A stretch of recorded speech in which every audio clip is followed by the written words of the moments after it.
Dengarkan dan camkanlah segala perkataanku ini.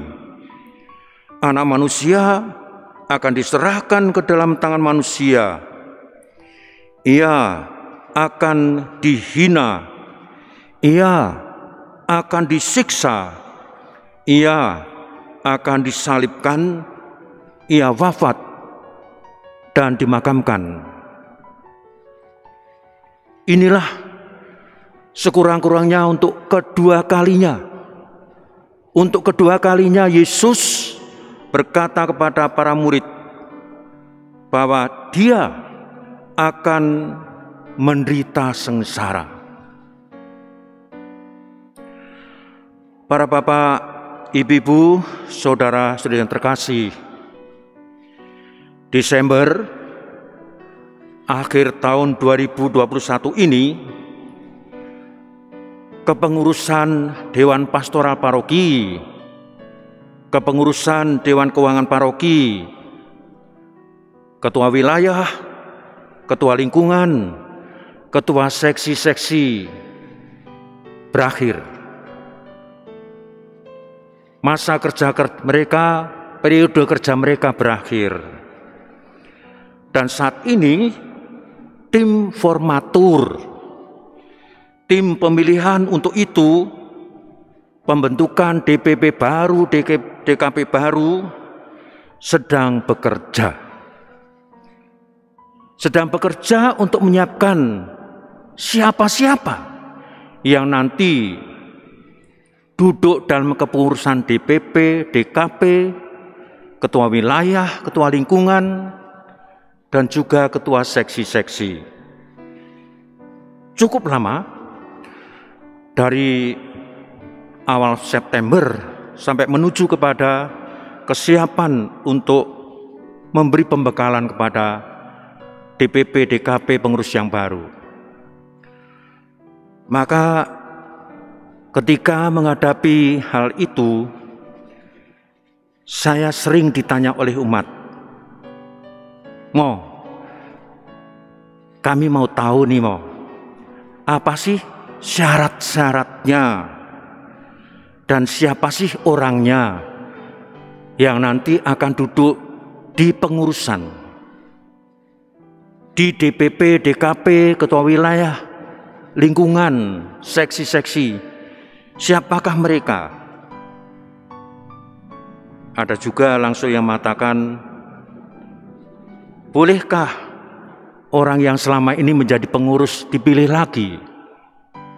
Bolehkah? Atau kami harus mencari calon-calon yang lain? Tapi sepertinya di tempat saya nggak ada calon, Romo." Begitu, di lingkungan, di wilayah nggak ada calon gitu. Padahal ada ukurannya loh. Minimal dalam suatu lingkungan itu, umumnya 35 kakak, umumnya. Lalu di suatu wilayah, umumnya ada 3 lingkungan atau 4. Masa sampai nggak ada calon? Konon kabarnya, katedral ini umatnya ribuan loh, ribuan. Masa untuk calon nggak ada tuh. Tapi sekali lagi, untuk kelangsungan suatu pelayanan, suatu kerasulan, suatu paroki, diperlukan pemimpin. Dan kalau tadi ditanyakan, apa sih Romo syaratnya?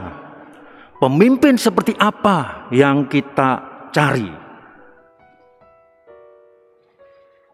Dan jelas, pemimpin yang kita inginkan adalah pemimpin yang seperti Yesus. Yang seperti Yesus, yang siap melayani dan siap menderita. Yesus melayani dan berita untuk murid-muridnya, untuk pengikut-pengikutnya. Orang tua siap memimpin dan menderita anggota keluarganya.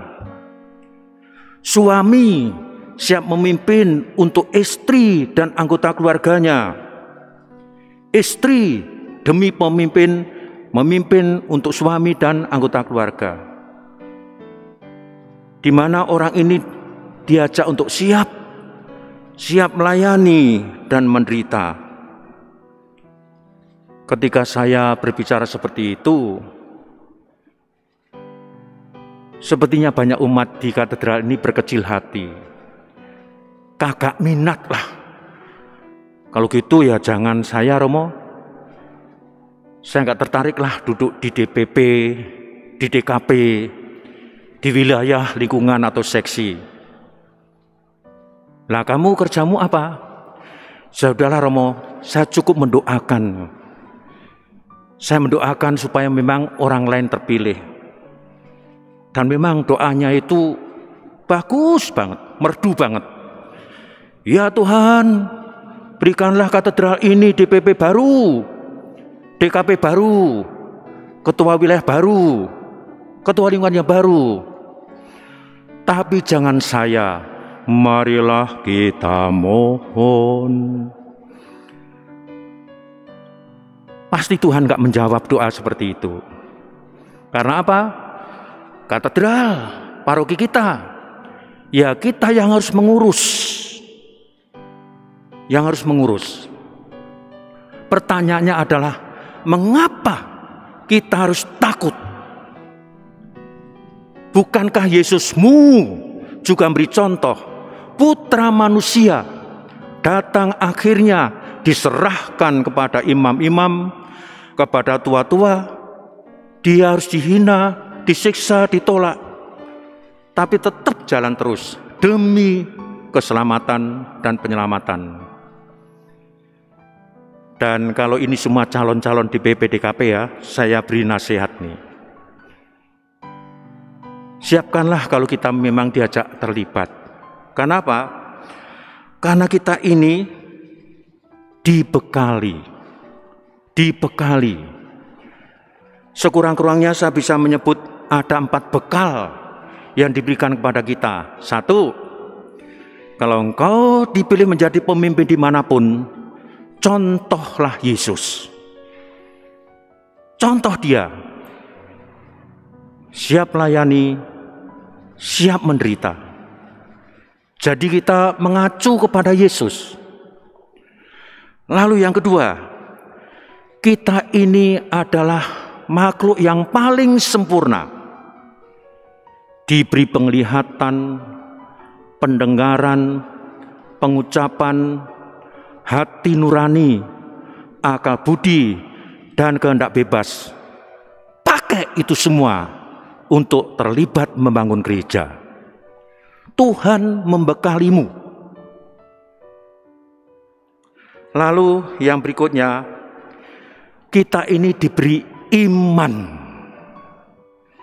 Iman adalah energi yang terdahsyat dalam hidup kita. Maka kalau kita punya iman, jangan takut untuk boleh terlibat menjadikan kerja Tuhan.